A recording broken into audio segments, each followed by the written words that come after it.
Sakhi, the House of Kanchi Weaves, Telangana, Andhra Pradesh.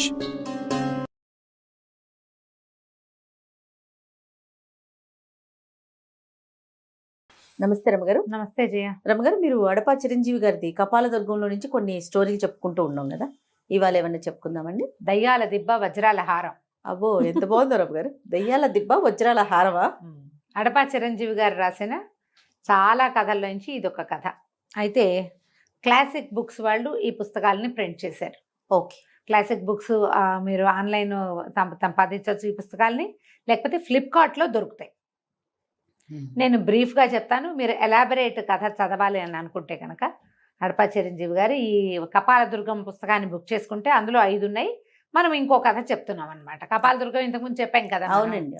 So ఈ దయ్యాల దిబ్బ వజ్రాల హారం ఒక చిత్రమైన కథ, బాగుంది, ఇంట్రెస్టింగ్గా. శృంగ పర్వతాలని ఆనుకుని ఉన్న దేవళం అనే రాజ్యంలో ప్రజలంతా ఒకటే మాట చెప్పుకుంటున్నారట. ఏంటంటే మహారాణి స్వయంప్రభాదేవికి ఒక బ్రహ్మాండమైన వజ్రాల హారం ఉంది, అది మిస్ అయింది. ఓహో. ఆవిడ స్నానం చేయడానికి కొలంలోకి దిగుతూ కొలను గట్టున అది పెట్టారు. ఆ హారం కనపడలేదు. ఇక వెతుకుతున్నారు. అదేమిటి, ఆవిడ పూర్వోత్తరపు నగ, ఆవిడకి వాళ్ళ వంశపారంపర్యంగా వస్తున్నది, ఈవిడ దగ్గరికి వచ్చింది, స్వయంప్రభాదేవి దగ్గరికి వచ్చింది. రాజుగారు చంద్రవర్మ గారు చాలా సీరియస్గా ఉన్నారు దాని మీద. ఇక ముందు ఏంటి, ఏదైనా ఒక వస్తువు పోయిందంటే అంతఃపుర దాసదాసీ గణాలని వెతుకుతారు మొదట. అలాగేగా జరుగుతుంది. దాసీలు దాసులు అందరి పని అయింది. వీళ్ళ ఇళ్ళు వెతకడానికి మొదలుపెట్టారు. ఈ ఇళ్ళు వెతకడానికి వెళ్ళినప్పుడు ఒక చోట ఏమైంది, ఒక పథకం దొరికింది. ఆ పథకం ఎవరింట్లో దొరికిందో ఆ కుర్రాన్ని వాళ్ళ అమ్మని తీసుకొచ్చేసారు. అది ఎట్లా దొరికింది, వీళ్ళు ఒక్కొక్క ఇల్లు వెతుకుతుంటే మధ్యలో ఒక ఇంట్లో ఒక పూరి పాక, ఆ పాకలోకి వెళ్తే చిన్న పూరి పాక అంటే తెలుసు కదా మనకి, తాటాకుల పాక. తాటాకుల పాక పై భాగం కొప్పు కూడా పగిలిపోయి ఉంది. అయ్యో. పైనుంచి వాన ఏదైనా పడితే పడిపోతుంది కిందకి. అక్కడ ఉట్టి మీద ఒక పెరుగు గిన్నె ఉంది, ఇళ్ళల్లా పెరుగు చల్లేసి ఉంది. ఆ చిన్న ప్రాంతంలోనే పెరుగు చల్లబడి ఉంది, అంతే కింద పడిపోయింది. అదంతా కచాడుగా ఉండేసరికల్లా ఇక్కడ ఏదో జరిగిందని ఏం చేశారు, ఆ పెరుగున్న ఉట్టి మీద పెరుగు కుండ ఏది ఉందో దాన్ని దించారు. ఆ కుండలో అంత పెరుగుంది. తన ఊరికే ఇట్లా కదిపేసరికి లోపల మిలమిలలాడుతూ కనపడింది. ఏమిటి అని చూస్తే అందులో ఒక బంగారు పతకం కనపడింది. ఆ బంగారు పతకాన్ని అందులోంచి తీసి శుభ్రంగా కడిగి చూస్తే దాని మీద శంఖముద్ర వేసింది ఒక పతకం. అది పెండెంట్, మనకు తెలిసిందే కదా, లాకెట్ అంటాం, పెద్దది. బహుశా ఇట్లా ఉండి హారం, ఇక్కడ పతకం ఉంటుంది. ఈ పతకం కొక్కి ఊడి ఉంది. పతకం దొరికింది, హారం ఎక్కడ? ఆ ఇల్లు ఎవరిది, శశికాంతుడు అని ఒక కుర్రాడు, వాళ్ళమ్మ అనసూయ. వాళ్ళు ఇంకా ఇంట్లో లేరు, తల్లి కొడుకు ఇంట్లో లేరు. వాళ్ళు కూడా అప్పుడే బయట నుంచి చూస్తున్నారు. అప్పుడే సైనికులు ఆ ఇంట్లోకి వెళ్ళారు. అందరిళ్ళు పరిశీలిస్తున్నారు కాబట్టి వీళ్ళు బయట ఉంచున్నారు. ఈ పథకం పట్టుకొచ్చాడు లోపలికి వెళ్ళిన సైన్యాధ్యక్షుడు. ఇదిగో పథకం కనపడింది, ఎవరిచ్చారు నీకు చెప్పంటే నాకు తెలీదు, నేను ఇప్పుడే వస్తున్నాను అన్నాడు కుర్రాడు. పథకంతో సహా కుర్రాన్ని వాళ్ళ అమ్మని మోసుకొచ్చేసారు సభకి. సభ అంతా తీర్చారు. రాజుగారు మంచి ఆగ్రహోదగ్రుడుగా ఉన్నాడు. నానా తిట్లు తిట్టి కేకలేశారు. అబ్బాయిని చెప్పమన్నారు. చెప్పంటే అబ్బాయి అన్నాడు, నేను ఆ పని చేయలేదు, నాకు అసలు తెలీదు. ఈ లోపల ఏమైంది, ఒక 5-6 వార్తలు వచ్చినాయి. ఏమిటి, ఒక గండభేరుండ పక్షి ఈ హారాన్ని ముక్కును తగిలించుకుని కాలిగోళ్ళకి తగిలించుకుని పరిగెడుతున్నట్టుగా ఎగిరిపోతున్నట్టుగా చాలామంది చూశారు అని. మంత్రి గారు ఏమన్నారు, ఒక పక్షిరాజు ఇట్లా దీని గొలుసును తీసుకుపోతున్నాడు వజ్రాల హారాన్ని. ఈ తీసుకెళ్తున్న క్రమంలో ఆ హుక్కు ఊడి ఆ పథకం వీళ్ళింట్లో పడి ఉండొచ్చు, ఆ గుడిసె పైనుంచి. అది పెరుగు కుండలో పడ్డం వల్ల పెరిగిట పడిపోయింది. అంతేగా ఎత్తు నుంచి ఒక వస్తువు పడింది, నిండుగా ఉన్నది చిందింది. అలా జరిగి ఉండొచ్చు, అంటే ఇప్పుడు జరిగి ఉంటుంది. మరి పక్షిరాజు ఏడి? నమ్మకంగా ఉండద్దు. ఓ పక్షి ఎత్తుకుపోయింది అన్న మాట ఊళ్ళో ఎలా చెప్పుకుంటారో, కాకెత్తుపోయింది అనము. అలాంటిదే తప్పిస్తే అది నిజమవడానికి అవకాశం ఉందా? పక్షి మాంసఖండాలు తీసుకెళ్తుంది, వజ్రాల హారం ఎందుకు పక్షికి అన్నారు రాజు. ఈ లోపల ఏమైంది, కుర్రాడు ఏం చెప్పాడు, నేను కూటికి పేదను కానీ కులాన్ని పేదవాడిని కానండి. మా నాన్న కొలువులో పనిచేసిన వీరమల్లుడు, ఇది వరకు భూశిస్తులు వసూలు చేసే ఉద్యోగంలో ఉండేవాడు.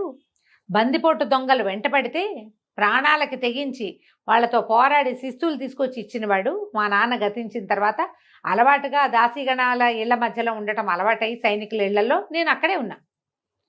నాకేం కొలువులో ఉద్యోగం లేదు, నాకేం ఇవ్వలా మీరు. నేను అలవాటుగా ఉంటున్నాం కాబట్టి మేము అక్కడ ఉన్నాము అంతే తప్పిస్తే వాళ్ళలో ఎవరితోటి నాకు స్నేహము సౌభ్రాతృత్వము ఏమీ లేదు. నేనేదో పొట్టకుట్టికి పని చేసుకునేవాడిని, చిన్నగా యుద్ధ విద్యలు నేర్చుకున్నాను అంతే. నేను మా అమ్మ నేనే ఉన్నాం, మా దగ్గర ఏం లేదు, నాకు అవసరం కూడా లేదు అని ఇక కాస్త గట్టిగా అబ్బాయి తిరగబడ్డాడు. తిరగబడుతుంటే వీళ్ళకి అమ్మో వీరమల్లు కొడుక, వీరమల్లు చాలా గ్రేట్ అన్నారు ప్రజలంతా. మంత్రికి కూడా తెలుసు, రాజుగారు కూడా వీరమల్లు గుర్తొచ్చాడు. అతను ప్రాణాలకు తెగించి బందిపోటు దొంగలతో యుద్ధం చేసి డొక్కలో దిగిన కత్తితోటి వచ్చి డబ్బా అప్పచెప్పినవాడు. అతని కొడుకుని ఇంత పని చేస్తాడని మనం అనలేం, కానీ సాక్ష్యాలు లేవు. వాళ్ళ ఇంట్లో పథకం దొరికింది అంటే హారం వాడికి తెలుసు. రాజుగారు ముందు వెనక ఆడారు, ఏమీ ఇది కాలం. అయితే ఏమన్నాడు రాజు, అయ్యా నువ్వు వీరమల్లు కొడుకు అయినంత మాత్రాన్ని నిన్ను వదలలేం. అపహరింపబడిన వస్తువులో ఒక భాగం నీ దగ్గర దొరికింది కాబట్టి నువ్వు అపరాధివనే నమ్మాలి.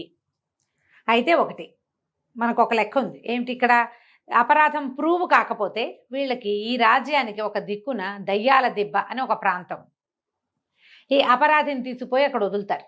ఓహో, వాడు నేరం చేయకపోతే తెల్లవారి తిరిగి వస్తాడు, నేరం చేస్తే ఇక అంతే కథ. ఓకే, కానీ ఎప్పుడు ఆ దయ్యాల దెబ్బకి వెళ్ళి తిరిగి వచ్చిన వాడు ఎవడి దాఖలా లేవు ఇప్పటిదాకా. ప్రజలంతా ఆశ్చర్యపోయారు, అయ్యో నవనవలాడుతున్నాడు కుర్రాడు, ఎంత చక్కగా ఉన్నాడు, చెయ్యెత్తు కుర్రాడు, వీడిని క్షమించి రాజ్యంలో యుద్ధంలో చేర్చుకుంటే సైన్యంలో చేర్చుకుంటే ఏ సర్వసైన్యాధ్యక్షుడు అవడానికి సరిపడా ఉన్నాడు, కండలు తిరిగి కుర్రాడు, వీడిని దయ్యాల దిబ్బ కప్ప చెప్తున్నారే, వీళ్ళ నాన్న వీళ్ళ కోసం చచ్చిపోయాడు రాజుగారి కోసం. ఇలాగ అలా ఒక ముఖ మాట్లాడుకున్నారు. మంత్రి గారికి కష్టంగానేది, తల్లి నిర్ఘాంతపోయి కళ్ళు తిరిగి పడిపోయింది. దయ్యాల దిబ్బకి వెళ్తే కొడుకు తిరిగి రాడని, దయ్యాలు దిబ్బ అనగానే భయం వేస్తోంది కదా. ఇక ఏం చేస్తాడు, ఈ అబ్బాయిని లాక్కుపోయారు సైనికులు, తీసుకెళ్ళి చీకటి పడే లోపల దయ్యా దెబ్బ ఎక్కిచ్చేసేయాలి. ఆ దెబ్బ పైకి ఎక్కిచ్చారు, ఒక మూట ఇది ఇచ్చారు ఆహారం, అబ్బాయి ఇదిగో ఆహారం, రాత్రికి తిను, బతికుంటే రేపొద్దున దిగిరా, నువ్వు మధ్యలో దిగడానికి వీల్లేదు, మేము ఇక్కడ కాపలా ఉంటాం, కొండ మీద ఉండవలసిందే దిబ్బ మీద నువ్వు అని దిబ్బ మీద వదిలిపెట్టారు శశికాంతుడిని. ఇక ఈ అబ్బాయి కొంత పట్టుకు వాళ్ళు వచ్చి వదిలేసి వెళ్ళిపోయారు చీకటి పడుతుంటే. వీడు మళ్ళీ మెల్లిగా పైకి ఎక్కడం మొదలుపెట్టాడు. ఎక్కితే ఆ దిబ్బ పూర్తిగా పైకి ఎక్కాక ఒక రాతి గట్లు అవి ఇవి కనపడుతున్నాయి, ఏవో చెట్లు, కీకారణ్యంలాగా ఉంది పైన. సరే ఒక రాతి దాని మీద శుభ్రం దులిపి ఈ ఆహారపు మూటను పెట్టాడు. అవతల పక్కన ఒక నీటి గుంట ఉంది, చెట్లు గుబురుగా బోల్డని చెట్లు ఉన్నాయి. అటు ఇటు తిరుగుతున్నాడు. సరే ఇంకా మెల్లిమెల్లిగా ఇంకేం చేస్తాడు, మనం చేయగలిగేది ఏం లేదు. బాగా చీకటి ఎక్కేసరికల్లా ఈ ఆహారం తినటం ఇష్టం లేదు, ఇందులో ఏం విషాహారం ఉందో ఎలా నమ్ముతాం మనం, చంపేయటానికి వాళ్ళు వేసిన ఎత్తు కావచ్చు. ఆ నీటి గుంటకు పోయి కడుపు నిండా నీళ్లు తాగాడు. వెళ్ళి ఆ రాతి గట్టు మీద శుభ్రంగా కాళ్ళు చప్పుకొని పడుకొని నిద్రపోయాడు. గాఢమైన నిద్రలో ఉండగా ఒక 6 దయ్యాలు వచ్చినాయి అక్కడికి, పిశాచాలు 6 వచ్చినాయి. వచ్చి అరుచుకుంటూ వచ్చి, విడుదుంపదేగా మానవుడు ఎవడో భలే పడుకున్నాడు, ఎవరైనా మనం చూసి భయపడి చావాలి, కానీ వీడు శుభ్రంగా నిద్రపోతున్నాడు. ఇంత గాఢపు నిద్ర ఎట్లా పడుతుంది, మనం ఎక్కింది దయ్యాల దిబ్బని వాడికి తెలుసు కదా, ఇది దయ్యాల దిబ్బని, ఇక్కడ దయ్యాలు ఉంటాయని తెలిసిన వాడు ఏమంటే వణుక్కుంటూ కూర్చోవాలి. వీడు పడుకున్నాడేంటి తన్ని పెట్టి శుభ్రంగా. అక్కడి నుంచి ఫెడేల్మని జరిచినాయి వీపు మీద, లేచి కూర్చున్నాడు, అదిరిపడ్డాడు. దయ్యాలను చూసేసరికి ఇది ఈ ప్రాంతం ఇదని తెలుసు కదా, బెగరిసిపోయి కూర్చున్నాడు భయం లేనట్టు. ఏరా అబ్బాయి ఎందుకు భయపడలేదంటే, భయానికి ఏముంది, నాకేం భయం, నీకు ఎన్ని గుండెలు అన్నాయి, ఎన్ని గుండెలో నేను ఎప్పుడూ లెక్క పెట్టుకోలేదన్నాడు.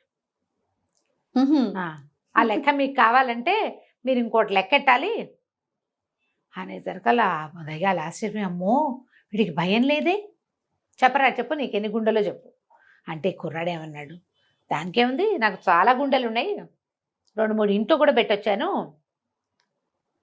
ఈ నా గుండెలు లెక్క పెట్టాలంటే ఈ చెట్టుకి ఎన్ని కాయలు ఎన్ని ఆకులు ఉన్నాయో అన్ని గుండెలు ఉన్నాయి నాకు. వెంటనే దయ్యాలు ఆశ్చర్యం, అమ్మ మాట్లాడుతున్నాడు వీడు అంటే లెక్క పెట్టమంటున్నాడు. సరే మేము లెక్క పెడతాం అన్నారు. అనేసరికల్లా వీడన్నాడు, మీరే ఎలాగ లెక్క పెడతారు, ఇంకా మీ ఫ్రెండ్స్ ఎవరో భూతాలు ఉన్నారన్నారుగా వాళ్ళని కూడా పిలవండి అన్నారు.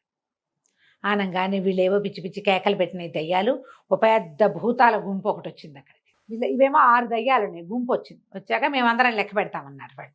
అంటే కుర్రాడు అన్నాడు, అలా కాదు, మీరు నా గుండెలు లెక్క తెలుసుకోదలిచిన వాళ్ళు ఎవరు, మేము 6గురం అని చెప్పినాయి దయ్యాలు.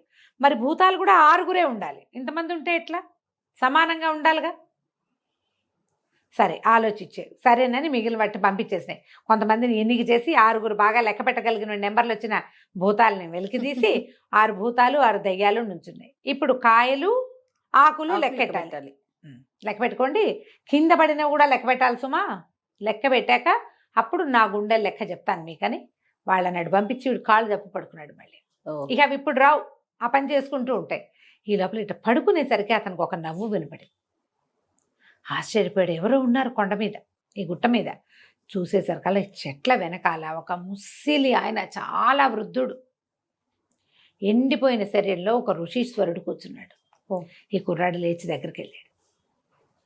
ఆయన సాహసి పోయి, దయ్యాలకి భూతాలకి భలే పని పెట్టావు, ఎవరొచ్చినా ఈ కొండ మీద భయపడతారు, భయంతో వాళ్ళ ప్రాణాలు పోతాయి, నీకు భయం లేదు, గుండెలు తీసిన బంటువి, నువ్వు భలేవాడివి, నీ పేరేమిటి నాయనా, ఎందుకు వచ్చావు ఏమిటి అంటే అప్పుడు కుర్రాడు చెప్పాడు, ఇట్లా ఒక పథకం మా ఇంట్లో పెరుగు చట్టిలో దొరికింది, ఉట్టిలో ఉన్న చట్టిలో, మరి వాళ్ళేమో రాజుగారు నన్ను ఇట్లా శిక్ష వేశారు, బతికి జీవించి కిందకి వెళ్తే శిక్ష మాఫ్ అయిపోతుంది, పథకం సంగతి దైవాధీనం, పథకం వెళ్ళిపోయింది, వజ్రాల హారం సంగతి ఇంక అడిగే పని లేదు అనేసరికల్లా ఆయన అన్నాడు, నువ్వు సాహసివి, నీకేమి ఇబ్బంది లేదు, నీకు అన్నిటి జయం లభిస్తుంది, రాజుగారు నేను మెచ్చుకుంటారు, నువ్వు నా దగ్గరికి రా, నేను ఇంకో కొద్దిసేపట్లో చనిపోబోతున్నాను, మీరెవరు ఇక్కడ ఎందుకున్నారంటే నేను తపస్సు చేసుకోవడానికి కొండ మీద ఉన్నాను, ఇక్కడ ఏ డిస్టర్బెన్స్ ఉండదు, మానవ మాత్రులు రారు, దయ్యాలు నా మహిమ వల్ల నా దగ్గరికి రావు, అవి తిరుగుతాయి కానీ నన్నేం చెయ్యవు, నా దగ్గరికి రావు, కాబట్టి నేను ప్రశాంతంగా చేసుకుంటున్నాను, నా తపస్సు ఫలించింది,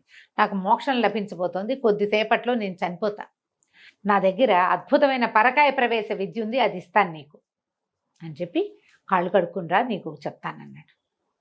కుర్రాడు వెళ్ళి నీటి గుంటలో కాళ్ళు చేతులు మొహం కడుక్కొచ్చి ఆయన దగ్గర కూర్చుంటే ఆయన ఒక మంత్రాన్ని ఉపదేశం చేశారు, అది ఎట్లా చెయ్యాలో. ఉపదేశం అయ్యింది, ఈ అబ్బాయి అంతా తెలుసుకోగానే ఆయన కాస్త పడి చనిపోయాడు.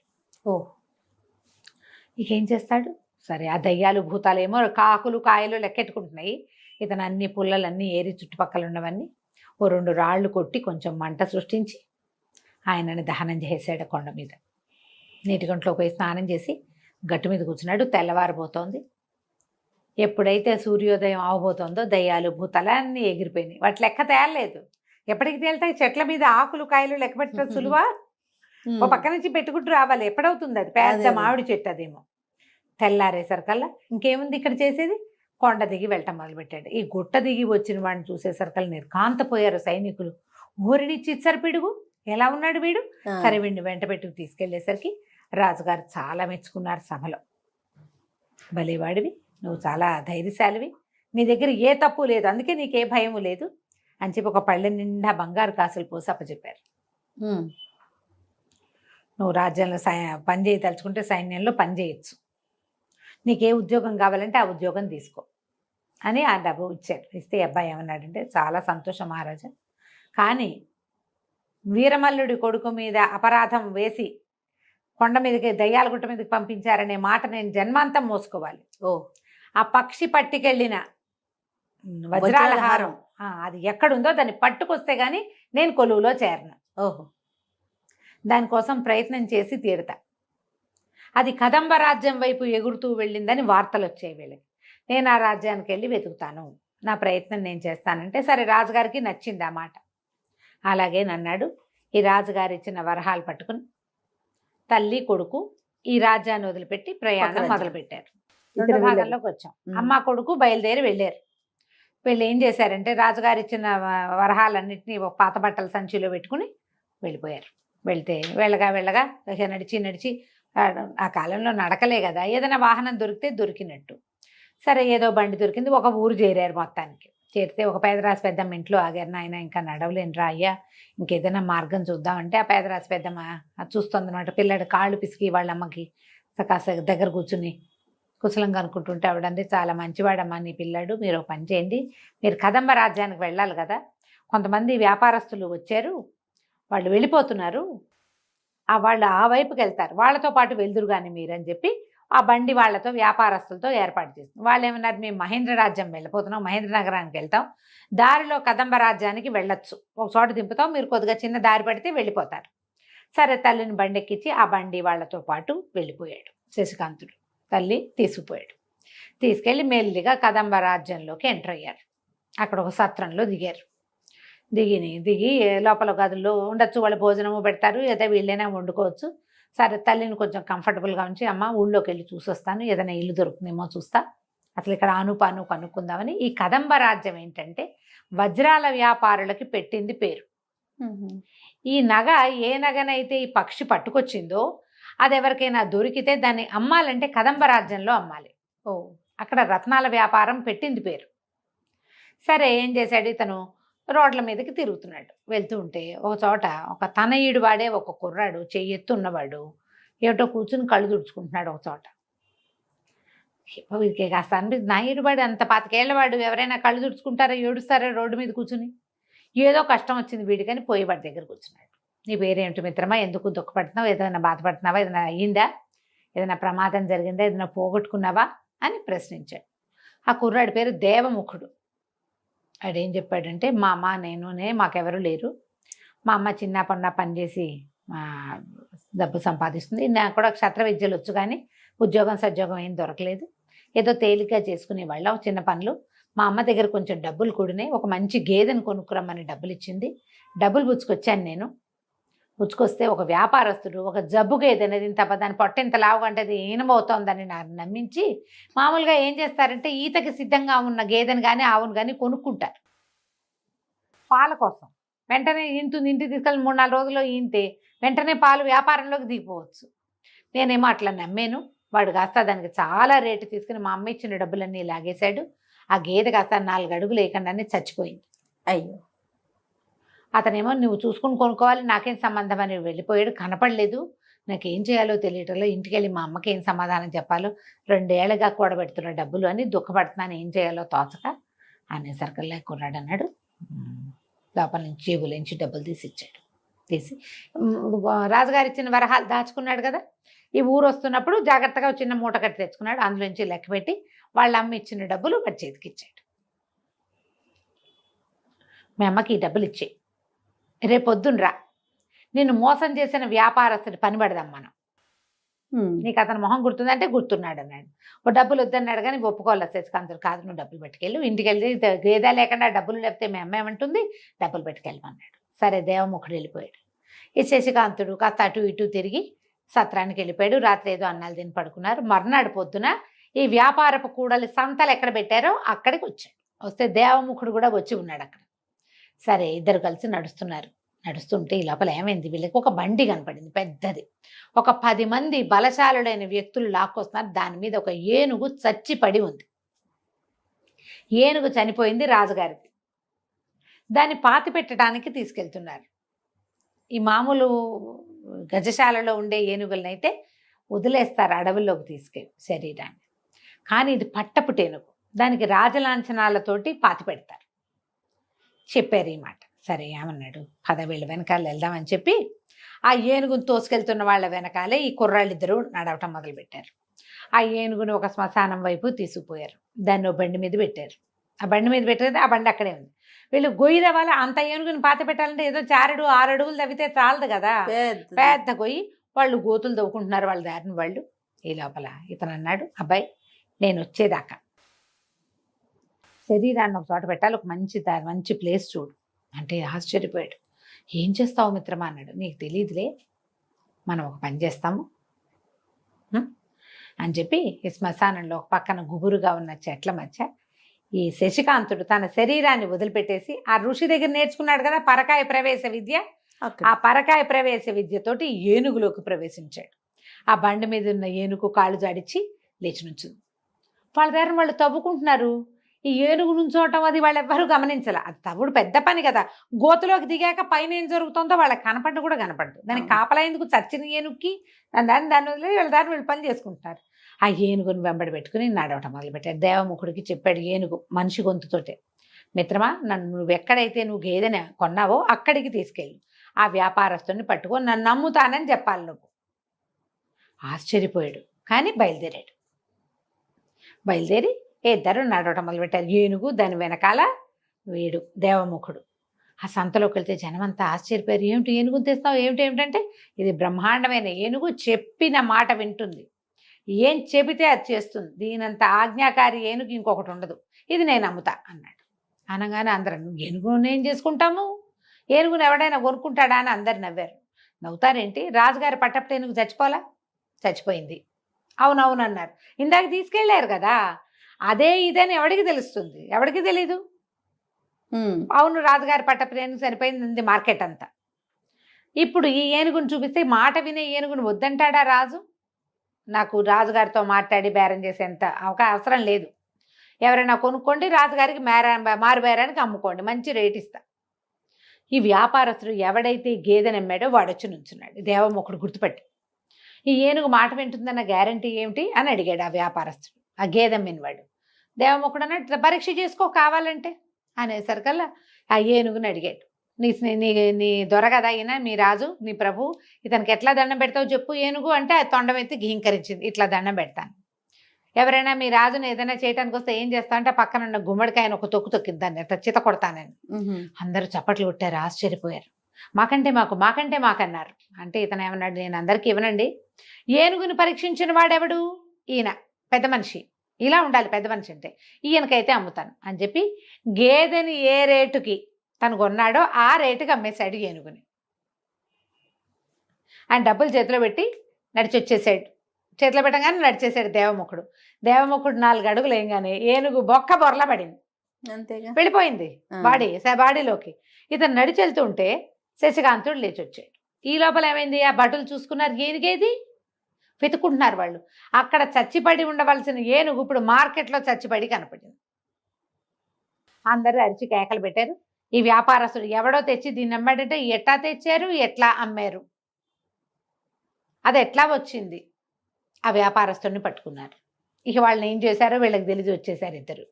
అప్పుడు ఇద్దరు మాట్లాడుకుంటూ, నువ్వు ఎంత సహాయం చేసావు, ఎక్కువ డబ్బులు తీసుకోపోయావంటే, ఎందుకు వాడి సొమ్ము నాకు అంటే, వీడు మంచి నిజాయితీపరుడు దేవముఖుడు.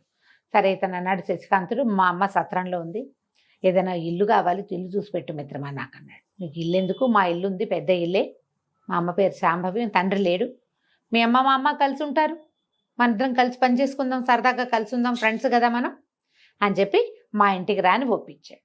సరే ఇతను వెళ్ళి మూటాముల్లే తీసుకొచ్చి వీళ్ళ ఇంట్లో ప్రవేశించారు. దేవముఖుడి ఇంట్లోనే వీళ్ళు కూడా ఉండటం మొదలుపెట్టారు.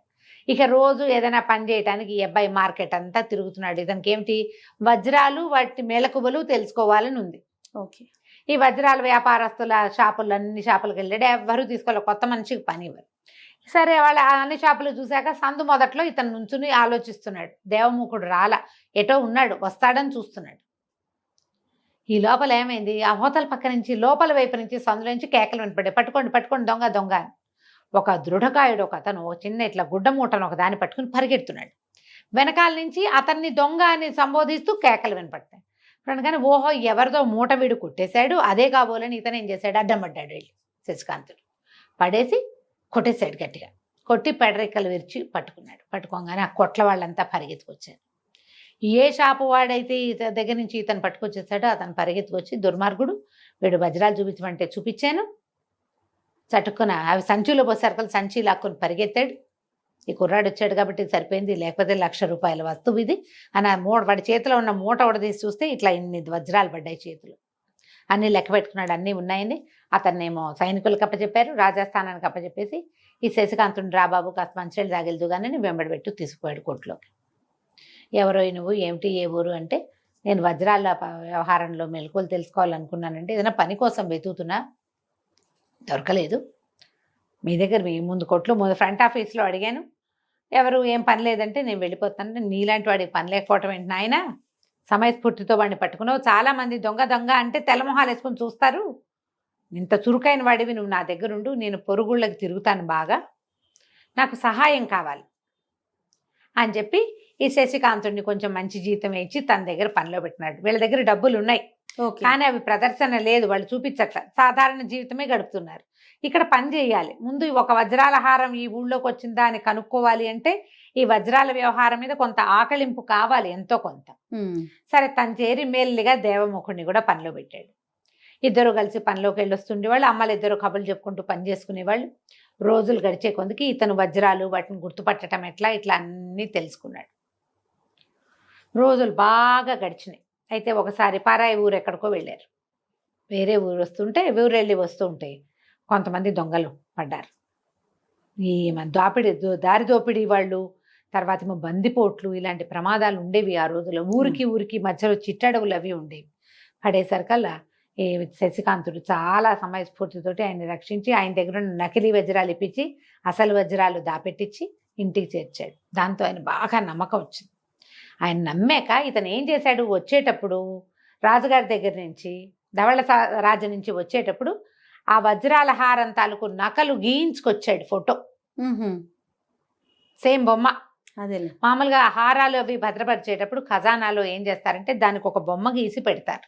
ఓహో, అది మిస్ అయితే దాని ఇది ఉండటం కోసం మనం ఫోటోలు తీసుకుంటున్నాం కదా ఇప్పుడు, అట్లా ఈ పథకం లేకుండా ఉన్న హారం ఫోటో ఇతని దగ్గర ఉంది. చూపించాడు, ఇలాంటిది ఏదైనా మీకు అమ్మకానికి వచ్చిందంటే ఆయన అది చూడగానే చెప్పాడు, నా దగ్గరికి రాలా. కీర్తిముఖుడని మన స్నేహితుడు ఒకడు, అతను ఇది చాలా ఖరీదైపోయి అయిన వజ్రాల హారం, ఇది నేను కొనలేను, అతను కొంటాడు, అతని దగ్గరికి వెళ్ళి కనుక్కుందాం. ఇతను మెల్లిగా జరిగిన సంగతి చెప్పాడు. దాన్ని ఆనుపాను కనుక్కోవాలి నేనంటే కీర్తిముఖుడి దగ్గరికి తీసుకుపోయాడు.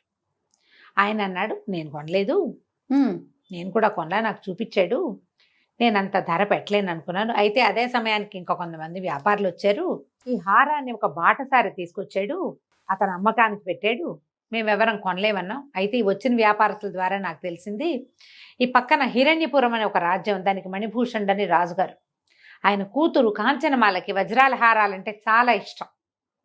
ఎంత ఖరీదైనా అమ్మాయికి ఉంటుంది, ఆమె కొనగలదని నేను అక్కడికి పంపించాను. ఆ బాటసారి అక్కడికి వెళ్ళాడో లేదో అమ్మాడో లేదో అయితే మనకు తెలియదు. 100% ఇది హిరణ్యపురానికి వెళ్ళింది. మన ఊళ్ళో ఎవ్వరు కొనలా. ఎవరు కొన్నా వ్యాపారస్తుల సర్కిల్లో నా దగ్గర ఒక అద్భుతమైన హారం వచ్చింది అని వాళ్ళలో వాళ్ళు చెప్పుకుంటారు. వారమో నెల మీటింగ్స్లో ఎక్కడా చెప్పలేదు అంటే ఇక్కడ కొనలా. అందరూ నా అంత వాళ్లే ఉన్నారు. అది కొనగలగాలంటే రాజ్యాలు ఉన్న వాళ్లే కొనగలుగుతారు. కొన్ని గుర్రాలు కొన్ని ఏనుగులు కూడా ఇవ్వాల్సి వచ్చేంత ఖరీదది. అబ్బో అనేసరికల్లా సరే వెళ్ళామనుకున్నారు. ఇంకా హిరణ్యపురం వెళ్ళిపోవాలి, మనం రాజకుమార్తెని కనుక్కోవాలి. సరే ఉద్యోగానికి మేము ఇంకా రావండి, వేరే ఊళ్ళు పని ఉంది వెళ్ళిపోతున్నామని చెప్పేశారు వాళ్ళు వ్యాపారస్తుడికి. అమ్మలిద్దరికి చెప్పుకున్నారు, ఒకళ్ళనొకళ్ళు కాపాడుకోండి అయినా, జాగ్రత్తగా ఉండండి అయినా అని పంపించారు. ఈ కుర్రాళ్ళిద్దరూ ఇక బయలుదేరారు, హిరణ్యపురానికి బయలుదేరారు. రాత్రిపూట చెట్ల మీద పడుకుంటూ అమ్మ ఇచ్చిన ఆహారం ఏదో తింటూ, మధ్యలో ఏవో పళ్ళు తింటూ, ప్రయాణం కూడా బాగా రాస్తారు, చక్కగా రాస్తారు కదా. చిరంజీవి గారి రైటప్పే చాలా బాగుంటుంది, హాయిగా ఉంటుంది, హడావిడి హైరానా ఉండకుండా చక్కగా ఇన్ఫర్మేషన్ ఇచ్చేస్తారు. ఈ బాగా ముందుకు వెళ్ళేసరికల్లా వీళ్ళు ఒక రాజకుమార్తెను కలవాలనుకుంటున్నారు. అదే ఎక్కడ ఉంది ఆవిడ ఏమిటి అనేది వీళ్ళకి ఏం తెలియదు. వీళ్ళు కొంచెం కత్తి గిత్తి పట్టుకునే వెళ్ళారు, ఆ మాత్రం యుద్ధ విద్యలు వచ్చిన వాళ్లే కదా. అయితే ఏమైంది, వీళ్ళు చెట్టు మీద పడుకున్నారు. తెల్లవారి తర్వాత వీళ్ళు వెళ్తుంటే ఒక పులి గాండ్రింపు, ఒక అమ్మాయి కేక వినపడ్డాయి వాళ్ళకి. ఇంటా అని చూస్తే సరిగ్గా పులి అమ్మాయి ఇట్లా ఉన్నారు ఎదురు బదురుగా. ఆ పిల్ల ఇట్లా బిగుసుకుపోయింది. పులి ఏ క్షణానైనా దూకొచ్చు, కదిపితే దూకేస్తుంది, అమ్మాయి మీద పడుతుంది. వీళ్ళకి ఏం చేయాలో అర్థం కాల. దేవముఖుడు కూడా బిగుసిపోయినాడు. ఇంతలో ఏమైంది, ఇతనికి ఏం కనపడింది, ఈ పులి ఈ అమ్మాయి అవతల భాగంలో ఒక చచ్చిపోయిన పెద్ద పక్షి ఒకటి కనపడింది. పక్షి శరీరం ఉంది. వెంటనే ఏం చేశాడు, నన్ను పట్టుకో అని దేవముఖుడికి చెప్పి ప్రాణాలు వదిలేశాడు. ఈ పరకాయ ప్రవేశ విద్యతోటి రివ్వుమని పక్షి మీదకి, పక్షి లోపలికి వెళ్ళిపోయి ఒక్క ఎగురుతోటి పక్షి లేచింది. అదేమిటి, చిన్నది కాదు, పెద్ద గండభేరుండం లాంటిది. ఈ పూలు ఒక్క దూకు, ఎప్పుడైతే ఈ కదలిక రెక్కల చప్పుడు వచ్చిందో, అంత పక్షి మామూలు పిట్ట కదిలితేనే రివ్వుమంటుంది. అవును, ఇంత పెద్ద రెక్కలుండి ఇంత గోళ్ళు ఉన్న గండభేరుండాలు కదిలితే ఎంత గాలి వస్తుంది, కదలిక పెద్దది వస్తుంది. ఆ పులి దూకేది, ఆ దూకపోతున్న పులిని పట్టేసుకుంది గండభేరుండం గోళ్లతోటి. ఒక్క ఎగురు ఎగిరింది. ఆ అమ్మాయికి అర్థం కాలే ఏం జరుగుతుందో. ఆ అమ్మాయి గండభేరుండం శవాన్ని చూసింది. అది ఎటా లేచిందో తెలియలే, పులి లేదు. ఇటు చూస్తే ఒక కుర్రాడు, ఇద్దరు కుర్రాళ్ళు పక్క పక్కన నుంచున్నారు. ఒకడు రెండో వాడిని పట్టుకుని కనపడుతున్నాడు అంతే. కుర్రాళ్ళు చూస్తున్నట్టే ఉంది. అమ్మాయి నిర్ఘాంతపోయి ఉండగానే ఈ గండ పేరుండవు తీసుకెళ్ళటం ఏమిటి, పైనుంచి పైకి ఎగిరి పులిని కిందకు వదిలేసింది. అదొక నీటి వాగులో పడి చచ్చిపోయింది పులి. ఆ గండ పేరుండం మళ్ళీ వచ్చి వీళ్ళ దగ్గర వాలటం ఏమిటి, చచ్చిపోవటం ఏమిటి. వెంటనే కళ్ళు తెరిచి చూశాడు ఇతను. అమ్మాయికి అర్థం కాలేదు ఏం జరిగింది ఇక్కడ, ఇది ఎట్లా జరిగింది అని. అమ్మాయి ఆహా అని 10 సార్లు అడిగేసరికి ఇతను చెప్పదలుచుకోవాలా. శశికాంతుడికి ఈ రహస్యం చెప్పడం ఇష్టం లేదు, కానీ దేవముఖుడు పల్లెటూరు వాడు అమాయకుడు గబగబా చెప్పేశాడు. మా స్నేహితుడికి మిత్రుడికి పరకాయ ప్రవేశ విద్య వచ్చు, అతనే ఇందులోకి వచ్చి ఇట్లా చేశాడు అని చెప్పేసరికల్లా అమ్మాయి ఆశ్చర్యపోయింది. నువ్వెవరు ఏమిటి అంటే, నా పేరు కాంచనమాల, హిరణ్యపురపు రాజకుమార్తెని, వేట కోసం వచ్చాను అంటే ఆడబోయిన తీర్థం ఎదురైంది వీళ్ళకి, వెతకపోయిన తీగ కాళ్ళకడ్డం పడింది. సంతోషించారు. అప్పుడు మెల్లిగా ఈ విషయం అంతా చెప్పారు. చెప్పేసరికల్లా అమ్మాయి అంది, నాతో రండి, నన్ను కాపాడారు, ఆ వజ్రాలహారం ఏముంది ఇచ్చేస్తా మీకు కావాలంటే. అయితే నేను దాన్ని కంసాలకి ఇచ్చున్నాను, ఏ స్వర్ణకారుడికి ఇచ్చాను. ఆ పథకానికి అది పథకం లేదు కదా, అది ఇట్లా హారంగా ఉంది, దానికి సరిపడా పథకం చేయమని కొన్ని వజ్రాలు పచ్చలు కెంపులు ఇచ్చి చేయమన్నా. హారం అతని దగ్గర ఉంది, మరి 2 రోజులు రండి నా దగ్గరికి, ఉండండి మా దగ్గర, అది అవగానే నేను మీకు ఇస్తాను అనేసరికల్లా అమ్మాయ అనుకుని వెళ్దాం అనుకున్నారు. ఈ లోపల కొంతమంది సైనికులు ఈ అమ్మాయికి చెలికెత్తే వచ్చారు, తీసుకుపోయారు. వెళ్ళను చక్కగా గుర్రాల మీద పడి ఇప్పటిదాకా నడిచారు, ఏదో తిరుగుతున్నారు. వెళ్ళి ఆ అమ్మాయితో పాటు అంతఃపురంలో విశ్రాంతి తీసుకున్నారు. చక్కగా 4 రోజులు 5 6 రోజులు అయింది బయలుదేరి, ఎండను బడి తిరుగుతున్నారు. సరైన ఆహారం లేదు, ఏదో కాయాకసులు తింటున్నారు. శుభ్రమైన భోజనం పెట్టి చక్కగా చూసుకున్నారు. సరే టైం గడిచింది. ఈ లోపల ఏమైంది, కుర్రాడికి ఈ అమ్మాయికి ఒకళ్ళ మీద ఒకళ్ళ కొంచెం ఆసక్తి మొదలైంది. వీడు బాగుంటాడు, ఎంగగా ఉన్నాడు, పైగా ఏమిటి తన మీద నేరం లేకపోయినా సరే, నేరం లేదని వాళ్ళు ఒప్పుకున్నా పెడతానని వచ్చిన సాహసమైన యువకులను చూస్తే ఆసక్తిగానే ఉంటుంది. కొంచెం దగ్గర వయసులో ఉన్నారు. ఈ దేవముఖుడికేమో అమ్మాయి చెలికెత్తే నాగమల్లో ఏదో దాని మీద కొంచెం ఆసక్తి వస్తుంది. వీళ్ళు కొంచెం ఫ్రెండ్లీగా ఉంటారు. 2 రోజులు 3 రోజులు గడుస్తుంది. కంసాలు ఇంకో 2 రోజులు టైం పడుతుంది అన్నాడు. అయితే ఈ కంసాల దగ్గర నుంచి వస్తువు రావడం కోసం వెయిట్ చేస్తున్నారు. వస్తువు వస్తుందా రాదా, ఏమవుతుంది? దేవముఖుడు శశికాంతుడు ఇద్దరు కాంచనమాల దగ్గర ఉన్నారు. వజ్రాలహారం ఒక ఇతనికి సొన్నారికి ఇచ్చాం, స్వర్ణకారుడి దగ్గర ఉంది, అది తెప్పిస్తాను 2 రోజులు ఉండమంది. ఈ 2 రోజుల్లో వీళ్ళు చూపులు అటు ఇటు మార్చుకుని ఒకళ్ళ మీద ఒకళ్ళు ప్రేమ పెంచేసుకున్నారు. సంతోషంగా ఉత్సాహంగా ఉన్నారు. ఈ దేవముఖుడికేమో ఆవిడ చిలకత్త కాంచనమాల చిలకత్తైన నాగమల్లి మీద దృష్టి. వీళ్ళు 4 కబుర్లు చెప్పుకుంటూ బాగా చక్కగా భోజనాలు చేస్తూ కలిసి ఫ్రెండ్షిప్ చేశారు. 2 డేస్ తర్వాత ఈ పూట వస్తుంది వజ్రాల హారం అని వీళ్ళు వెయిట్ చేస్తుంటే ఈ కాంచనమాల మొహం వెళ్ళాడేసుకుని వచ్చింది. నన్ను క్షమించండి అనుకుంటూ. ఏం జరిగింది అంటే, నేను మీకు ఇచ్చిన మాట నిలబెట్టుకోలేకపోతున్నాను, చాలా ఇబ్బంది వచ్చేసింది, ఇప్పుడు ఏం చేయాలో తెలియట్లేదు, నాకు చాలా బాధగా ఉందంటే, ఏం జరిగింది అంటే, నేను సైనికుల్ని పంపించాను. ఇప్పుడు వజ్రాల హారం చాలా పెద్ద వస్తువు కాబట్టి స్వర్ణకారుడి ఇంటికి పంపించినా సైనికులు వెళ్తారు. 100 మంది సుశిక్షితులైన సైనికుల్ని పంపించాను. వాడు వజ్రాల హారం పెట్టులో పెట్టి ఇచ్చాడు అతను కంసాలి. నేను వాళ్ళు మోసుకొస్తుండగా అది తీసుకొస్తుండగా ఒక గజ దొంగల జట్టు వీళ్ళ మీద పడి, బందిపోటు దొంగల మీద పడి లాగేసుకున్నారు. వజ్రాల హారం పోయింది అని ఆవిడ బలబలా దుఃఖపడింది. వీళ్ళు ఏం చేస్తారు, పోయిన దానికి ఏం చేయగలుగుతారు? కానీ శశికాంత్ అన్నాడు, అది ఎక్కడున్నా సరే, ఎవడు పట్టుకెళ్ళినా సరే, నేను అది తేవాల్సిందే, అది తీసుకెళ్ళి మా రాజుగారి చేతిలో పెట్టాల్సిందే, నా నిర్దోషిత్వం నిరూపించుకోవాల్సిందే. ఎవరు ఎక్కడ ఏమిటి ఏ పక్కకి వెళ్ళారో వివరాలు కనుక్కోండి, నేను దాని సంగతి చూస్తానన్నాడు. యువరాణి కొంచెంసేపు ఏదో మాట్లాడి కాస్త దిగులుగా కూర్చొని లేచి వెళ్ళిపోయింది. వీళ్ళిద్దరూ మాట్లాడుకుంటున్నారు, దేవముఖుడు శశికాంతుడు. కరెక్ట్గా వాళ్ళ ఇంట్లో నుంచి వజ్రాహారం బయటకు వస్తుందని గజ దొంగలకు ఎలా తెలుసు? దోపిడీ దొంగలంటే ఎట్టా వస్తారు? ఏవో ఇళ్ల మీద పడతారు, రాత్రిళ్ళు పడతారు. ఓ వస్తువు ఈ దారిని వస్తుందని వాడికి ముందు తెలిసిందంటే ఎవరో చెప్పుండాలిగా. కరెక్ట్గా దానికోసమే వచ్చి అదొక్కటే పట్టుకెళ్తారా ఎవరైనా? ఒకడైతే పోని అలాగే చేయొచ్చు, చేతికి అందింది లాక్కుపోతాడు. గుంపు వచ్చేట పట్టుకెళ్ళారు అంటే ఇక్కడ ఏదో మతలబు ఉంది. ఈ కంసాలు ఎవరు, ఇల్లు ఎక్కడ, ఏమిటి వివరాలు కనుక్కున్నారు. ఆ కంసాల పేరు భూషయ్య. వీళ్ళిద్దరు ఏం చేశారు, చీకటి మాటన కొంచెం ఎత్తి మీదకి ఉత్తరీయాలు చెంగులు లాక్కుని తలుపు కొట్టారు. తలుపు కొట్టేసరికి ఆ భూషయ్య ఎవరన్నాడు, ఏమిటి ఎవరో చెప్తే కానీ తలుపు తీవా అని బేస్ వాయిస్లో మాట్లాడారు. తర్వాత ఏమో దొర మీకు డబ్బులు పంపించాడు అన్నాడు. అనగానే ఇంత అప్పుడే ఎందుకు వచ్చారు, చీకటి పడి రాలేదు ఏమిటి, తలుపు తీసేసరి కల్లా ఏముంది, వేరే వాళ్ళు ఎవరో కనపడ్డారు, వాడికి అలవాటైన దొంగలు కనపడ్డా. తెల్లబోయాడు. ఎవరు అనేసరికల్లా బాగా 2 దెబ్బలేసి కొట్టి కేకలేసి, ఎవరికి ఇచ్చావు, ఎలా ఇచ్చావు, ఏం చేసావు అనేసరికి నేనేం చేయను, నా ప్రాణాల మీద తీపి నా భార్య పిల్లల్ని చంపేస్తామన్నారు. ఒక బందిపోటు నాయకుడు ప్రచండు, అతనిది ఎత్తు. ఆ హారం తనకి ఇవ్వమని శతవిధాలా ఇచ్చేసాడు. హారం కనుక తనకి ఇచ్చేస్తే వాళ్ళకి నీకు ఎలా పరిచయం అంటే, ఎప్పుడు వాళ్ళు దొంగ ఎక్కడి నుంచైనా దొంగ సొత్తు తెస్తే ఇతని దగ్గరే కరిగించుకుంటారు. ఇలా చేస్తారు కదా స్వర్ణకారుల పనులు ఉంటాయి పాపం. ఏదో ప్రాణాల మీద తీపో, డబ్బు మీద ఆశో, ఎవరికైనా ప్రలోభం తప్ప చూడు పాపం. అవునండి. అందుకని నేను వాళ్ళతో అలవాటు ఉంది, వాడేమో ఈ హారం ఇచ్చేయమన్నాడు, యువరాణి వాకిట్లో రోడ్డు మీద నిలబెట్టి ఉరిది ఇస్తుంది అని నేను భయపడ్డాను. అయితే నువ్వు వాళ్ళకి ఇచ్చినట్టు ఇవ్వు, ఏ రోజు ఇస్తావో చెప్పు, ఆ రోజు లాక్కుపోతామన్నారు. అందుకని వాళ్ళకి ఇప్పు చెప్పేశాను, లేకపోతే నన్ను చంపేస్తారు వాళ్ళు. నాకు ఇన్నాళ్ళు వాడి దగ్గర డబ్బులు తీసుకున్నది బాగానే ఉంది, కానీ ఇప్పుడు వస్తువు ఇవ్వకపోతే చంపేయటం ఖాయం. ఇంతమందికు వ్యాపారం చేశాడు వాళ్ళతోటి, కానీ ప్రమాదకరమైన వ్యక్తులతోటి వ్యాపారం ఎన్నాళ్ళు ముద్దుగా సాగుతుంది?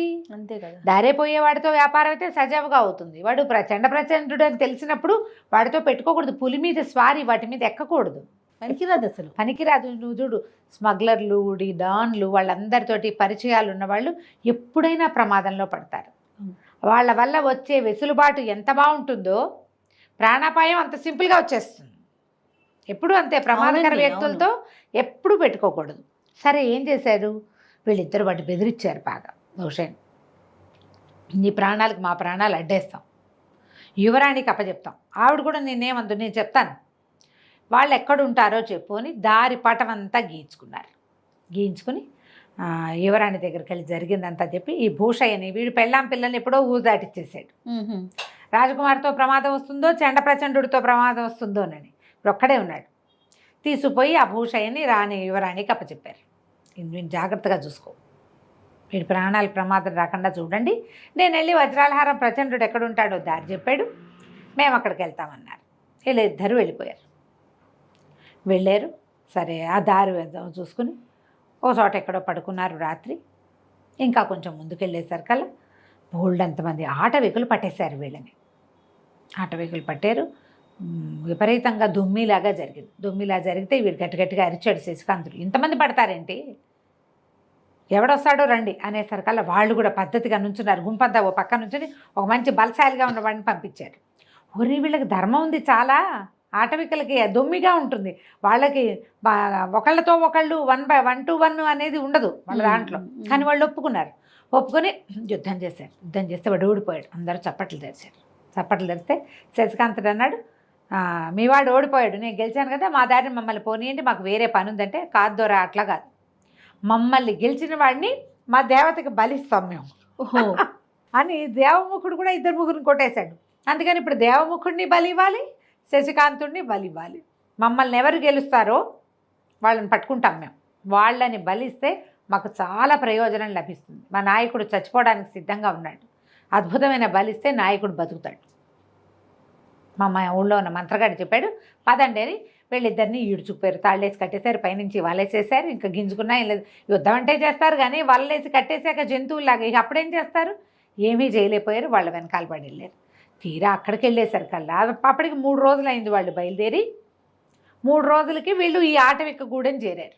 అక్కడికి వెళ్ళేసరికల్లా 3 మనుషులు కట్టేసి కనపడ్డారు. 2 ఆడవాళ్ళు, 1 మగవాడు. వాడు ఇంతలా ఉన్నాడు. ఆడవాళ్ళు 2 మహా అందంగా ఉన్నారు. వాళ్ళిద్దరు ఎవరు? కాంచనమాల, నాగమల్లి, ఆ భూషయ్య. తెల్లబోయారు. వీళ్ళు ఎట్లా వచ్చారు?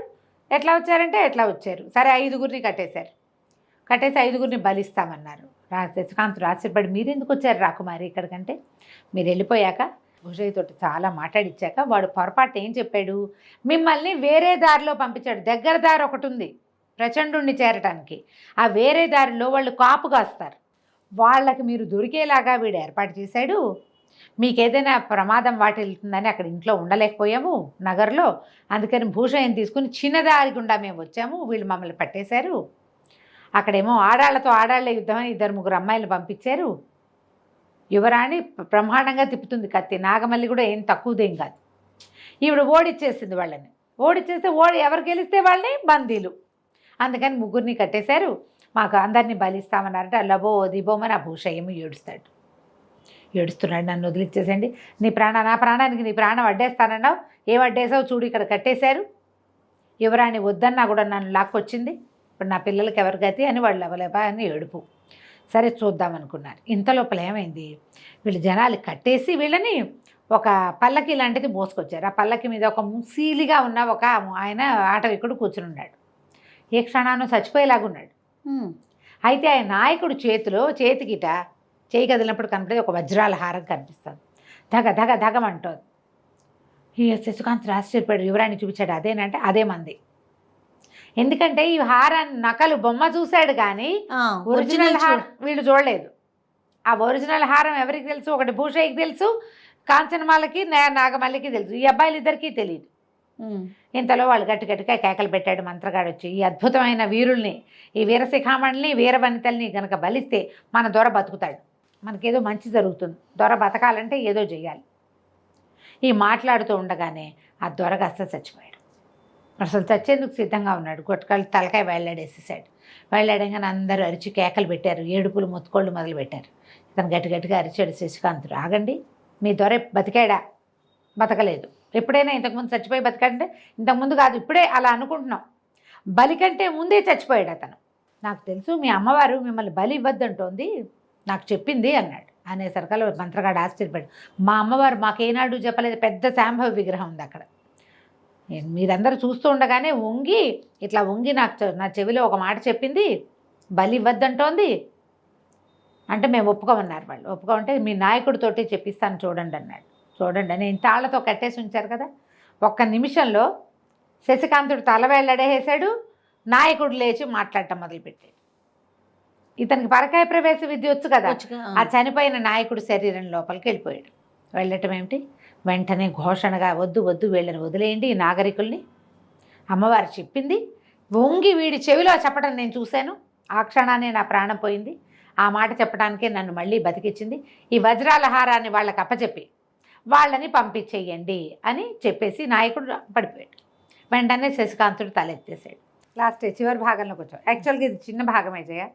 మన ఈ పుస్తకాల గురించి చెప్పుకోవాల్సిన విషయాలు చాలా ఉన్నాయి. అడపా చిరంజీవి గారు, ఆయన చాలా మెచ్చుకోవాలి. పాపం ఒక్క కథ కోసం అడిగితే ఆయన 10 కథలు చెప్పండి అమ్మా అన్నారు ధారాళంగా. చాలా బాగున్నాయి కూడా. ఉన్నాయి క్లాసిక్ బుక్స్ వాళ్ళు ప్రింట్ చేశారు జయ. ఇవి 2 పుస్తకాలుగా చేశారు, మొత్తం 10 కథలు. 10 కథల్ని 2 పుస్తకాలు చేశారు. మనం ఆన్లైన్లో దొరుకుతాయి, ఫ్లిప్కార్ట్లో బుక్ చేసుకోవచ్చు. నేను గబగబా చెప్పేస్తా కదా, మీరు నిదానంగా తాపిగా చక్కగా సరదాగా చదువుకోవచ్చు. పిల్లలకి చెప్పడానికి కూడా బాగుంటాయి. అంటే మరి 3-4 ఏళ్ల పిల్లలకి చెప్పద్దు. ఈ మన జానపద కథలు వినడానికి ఇష్టపడే పిల్లలు ఉంటారు, సోషియో ఫ్యాంటసీస్ కొంతమందికి నచ్చుతాయి కదా, వాళ్ళకి చెప్పడానికి బాగుంటుంది. భైరవ ద్వీపం లాంటి సినిమాలని ఇష్టపడే పిల్లలకి ఈ కథలు చాలా బాగుంటాయి. మీకు కూడా ఒకవేళ జానపద కథలు ఇష్టమైతే చాలా బాగుంటాయి. చక్కగా ఇంట్లో ఉంచుకోవాల్సినవి ఈ 2 పుస్తకాలు. అంటే ఇంకా ఎవరైనా రైటర్లు కనుక ముందుకొచ్చి అమ్మ మా కథలు కూడా చెప్పండి అంటే వాళ్ళకు కూడా చెప్తాం. వాళ్ళ పేరు వాళ్ళ పుస్తకాలు ఎక్కడ దొరుకుతాయి అవి కూడా చెప్పచ్చు. అవకాశం దొరికితే చెప్తాను జయ. అట్లా అవును, మనకి పుస్తకాలు కావాలి, ఎలాగో కొంచెం కొత్త కథలు అందించాలి. కొంచెం ఈజీగా జనాలకి ఈ పుస్తకాలు ఉన్నాయి, ఇవి సరదాగా కొనుక్కొని చదువుకోవచ్చు. చదివే పిల్లలు ఉంటే కనుక కథలు చెప్పడానికి, పిల్లలకి కథలు చెప్పే ఏజ్ పిల్లలు జయ 11 ఏళ్ళు 9 ఏళ్ళ నుంచి 15 ఏళ్ళ దాకా మన కథలు వింటారు జయ పిల్లలు. 9 to 15 డెఫినెట్గా మనం చదివి చెప్పచ్చు. చదువుతూ వెళ్తే పిల్లలు వినే పిల్లలు కూడా ఉంటారు. మీకు ఒకే ఒక ప్లస్ పాయింట్ ఏంటంటే పిల్లలతో మీరు గడిపే క్వాలిటీ టైము. పిల్లలు పడుకునేటప్పుడు ప్రశాంతంగా తల్లులో తండ్రిలో పక్క నుండి ఒక 2 మంచి మాట్లాడుతూ కంఫర్ట్ చేస్తూ వాళ్ళని చెప్పటం వల్ల మీ బాండ్ పెరుగుతుంది. మొదటిది. రెండోది, మీరు వాయిస్తో చదవటమో చెప్పటమో పిల్లలకి కనుక అలవాటైతే చాలా వయసు వచ్చినా వాళ్ళు మీ మాట వింటారు. కథలు చెప్తేనే వింటారా అని అనుకోకండి, చాలా మాటలు మనం వినిపించగలుగుతాం. ఇది నా స్వానుభవం కూడా. ఏదో ఒక దశలో పిల్లలు ఏదైనా ఇబ్బందిలో ఉన్నా, స్ట్రెస్లో ఉన్నా, డిప్రెషన్లో ఉన్నా మామూలుగా చూసుకునే తల్లులతో పాటుగా ఈ కథలు చెప్పే తల్లుల మాట ఎక్కువ పనిచేస్తుంది. మీరు ఆలోచించుకోండి, ఉపయోగించుకోండి దీన్ని. ఇదొక ఐడియా. తప్పకుండా. మన పిల్లలు మనతో చక్కగా బాగా ఉండడానికి, ఎక్కువ కాలం మన మధ్య బాండ్ ఉండడానికి, బాండ్ మరింత స్ట్రాంగ్గా ఉండటానికి ఈ స్టోరీ టెల్లింగ్ బాగా ఉపయోగపడుతుంది. కావాల్సింది అదే కదా రమగారు. అదే కదా కావాలి ఇప్పుడు ఈ కాలంలో. ఈ కాలానికి మరీ అవసరం మనకు ఉన్నది ఒకడే శిశువు, ఒక్క పిల్లవాడే, ఒక్క పిల్లే. అప్పుడు కూడా ఇప్పుడు నేను కథలు చెప్పడం వల్ల నాతో ఎంతమందికి బాండ్ ఉందమ్మా. ఎంతమంది బయట కనిపిస్తే అమ్మమ్మ అమ్మమ్మ అని ఓన్ చిన్న చేసేసుకుంటారు. పిల్లలు కూడా పరిగెత్తుకుంటూ వచ్చేస్తారు. అవును. నేను అది విన్నాను, ఇది విన్నా, నా కథ విన్నా, ఈ కథ విన్నా, నా వాయిస్కే అలవాటు పడి. ఇదే తల్లి అయితే ఇంకా ఎంత క్లోజ్నెస్ డెవలప్ అవుతుంది. ఇలా ఆలోచించండి, ఇలా కూడా మీరు ఆలోచించవచ్చు. ఎస్. కథలోకి వద్దాం. శశికాంతుడు, దేవముఖుడు, కాంచనమాల, నాగమల్లి, భూషయ్య 5గురిని ఆటవికులు వదిలేస్తే వీళ్ళు హారం పుచ్చుకొని వచ్చేస్తున్నారు. ఎలా జరిగింది, ఏం జరిగింది, మమ్మల్ని ఎవరు పట్టుకున్నారు, ఇవన్నీ ఒకళ్ళ కథలు ఒకళ్ళకి చెప్పుకున్నారు. భూషయ్య దగ్గర దారి మీకు దూరపు దారి చెప్పాడు, మేము దగ్గర దారిని వచ్చాము.